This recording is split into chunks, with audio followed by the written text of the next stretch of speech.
This is my third episode. It's been a gap of time. Doing this one a little different. Doing it in my garage, which is a good space to do this.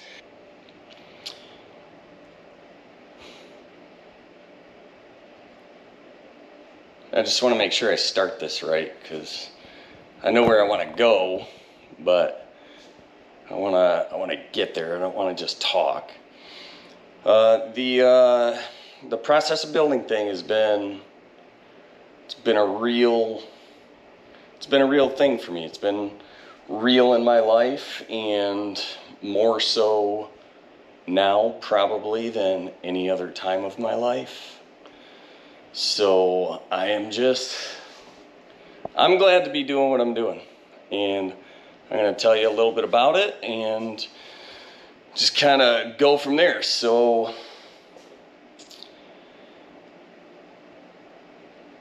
right after I came out with those first couple episodes, I realized that I needed some work. I needed to do some inside work before I could do outside work. But what's funny is the inside work required outside work. So riddle me that paradox. But it's true.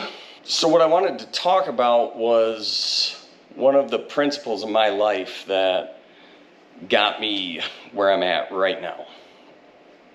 And that principle is, and it was mentioned in the first couple episodes because I know that it's true to me, but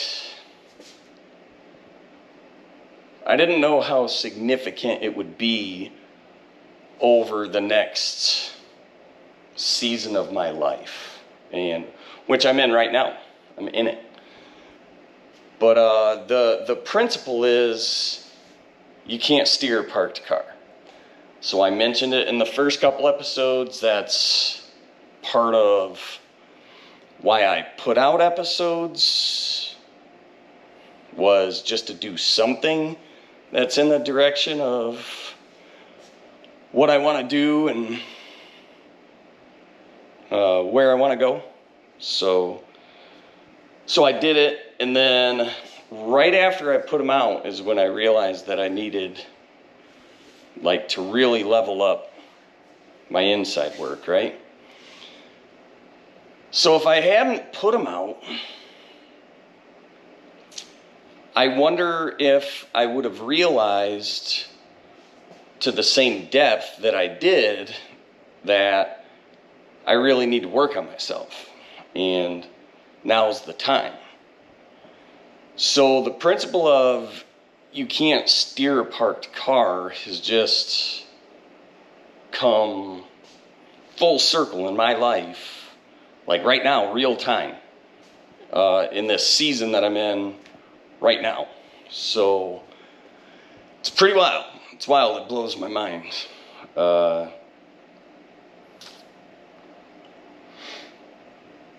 What's interesting about the not being able to steer a parked car, to me right now, it's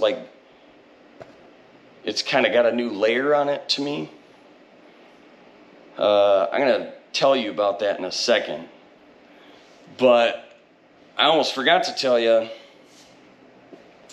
that whole principle of you can't steer a parked car was one of the first words, words of wisdom that was spoken into my life after I got my life right with the Lord. I'm sure there were other, bits of wisdom people had said, but this is the one that still just sticks out in my head to this day, and it is, you can't steer a parked car. I'd go to my pastor. I had just kind of changed direction in my life, decided to pursue God and pursue His truth and Scripture and Jesus.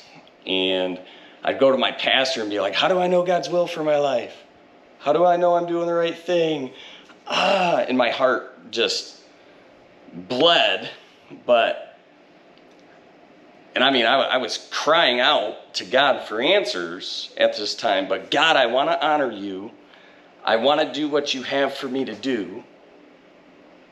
How do I know I'm doing the right thing? But I was asking my pastor because, I mean, I was 17 and I was new to, you know, my walk with God. But that was my heart. And that's when that word was spoken into my life. I've applied it 1,000 times. And each time it has produced something in my life. Sometimes what it produced was just as simple as getting out of a funk I was in, or maybe just doing something productive that day. I got to do something. I can't just sit here. Like, you know, you can't, I wouldn't always think the words, but you can't steer a parked car. All the way down to big decisions I've made in life, with family decisions and church decisions and really career and just tons of them. I just believe that we need to be doing something, and that there's a blessing when we're taking steps in a direction. And in this case, the blessing was for me that, sure, you can't steer a parked car, but I realized very, very quickly after just a couple episodes that, yeah, you can't steer a parked car, but you might want to make sure that your car is roadworthy for the trip that you want to go on. And it took me a few weeks to even come up with those words, but that's what was happening in my life and in my heart. So around the beginning of June, I started taking very, very active and proactive steps. I was talking to a friend of mine, and I was like, man, I am a loser. I don't do what I need to do. I know that I can do better. I know that I can do more. And he just said to me, he's like, Marcus, just pick one thing. And we're going to talk about the power of picking one thing in another episode, but he said just pick one thing. So I was like, all right, I can do that. And I've always known in my heart that I need to get up early with plenty of time just for me to do what I need to do in the morning to feel good and have a good day. So that's what I chose. I told him, I said, all right, I'm going to start getting up an hour earlier than I do. And he was like, okay. And then literally starting the next day, around the beginning of June, I started getting up on time. And I've actually only missed it twice by more than like 5 or 10 minutes. I've missed it by 5 or 10 minutes, maybe 6 times. And the rest of the time, I've been up on time. I started with getting up at 5:30, and then that wound up not being enough time. So then I started getting up at 4:58.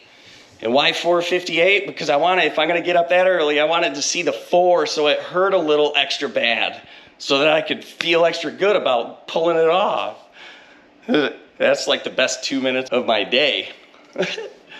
Not really, but it's funny I worked that in. Then I decided to add things to my morning routine: reading, praying, working around the house. I started taking cold showers in the morning, like first thing. I get out of bed, start my cup of coffee, and then get in a cold shower. Try to be in it by 5:05. And then I roll my morning out. I've got it laid out. I've got it scheduled in increments, and I stick to them within minutes. And then at the end of it or the next morning, I grade myself on how I did yesterday.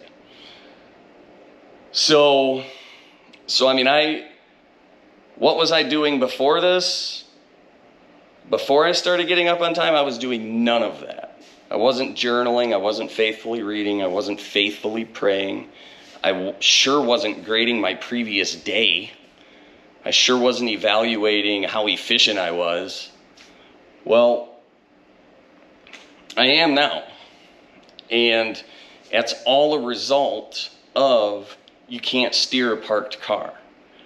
And it's all a result of once I pulled my car out of the driveway, I realized that my car wasn't fit for the journey that I want to go on. It wasn't going to make it.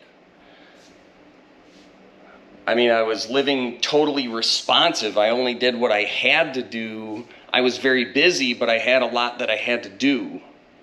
I really needed to transition to being in a position where, yes, I do what I have to do, of course, because that's like entry-level character, but I do what I have to do and I do what I need to do or what I ought to do or what I should do.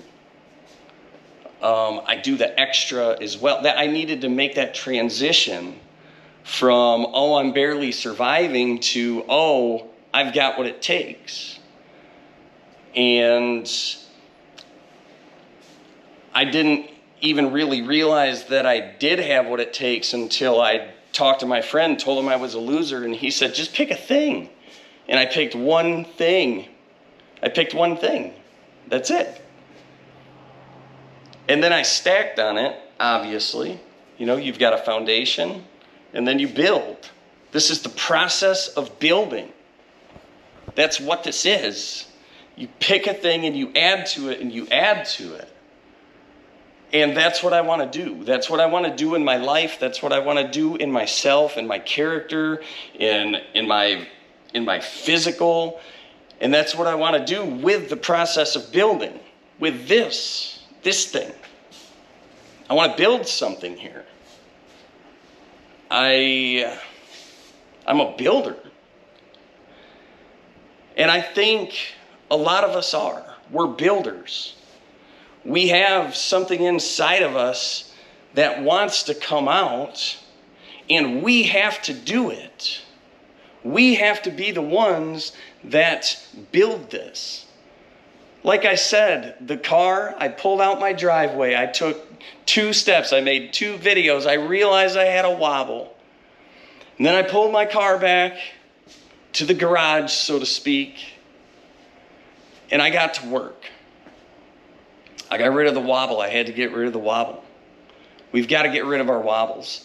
Our lives, we are the vessel that's going to transport us from where we're at to where we're going.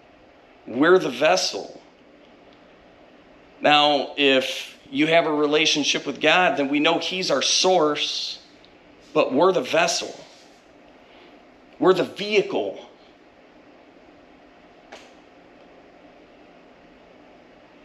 So we need to know the condition that our vehicle's in, and we really need to. The process of building starts with, is built on, and it's going to end with, we have to build ourselves.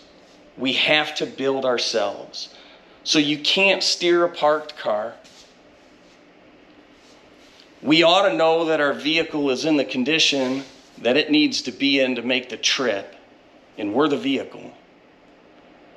And we have to work on ourselves.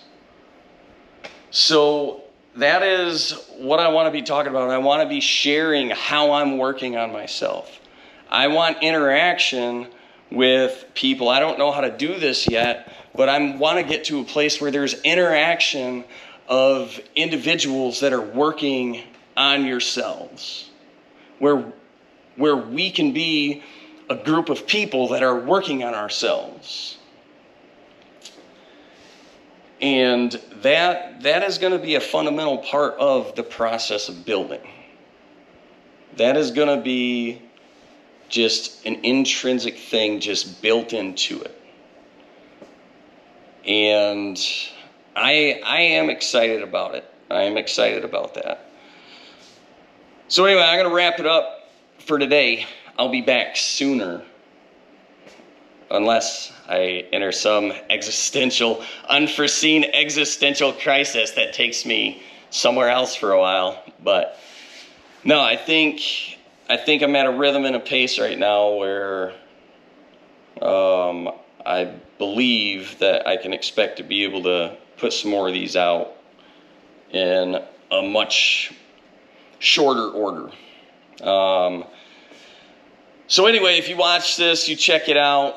If you're interested in the process of building, or what is the process of building, how can this, what's it going to look like as I share what I'm going through? How can this affect, inspire, encourage, and equip?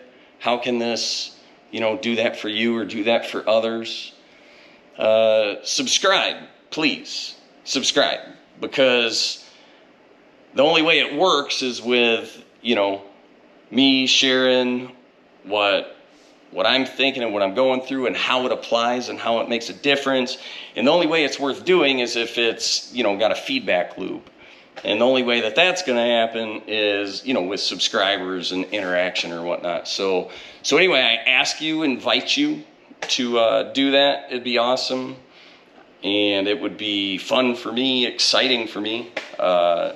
So I would say thank you ahead of time if you're going to do that. And then, I don't know, I think likes are good. I don't know what they do yet, but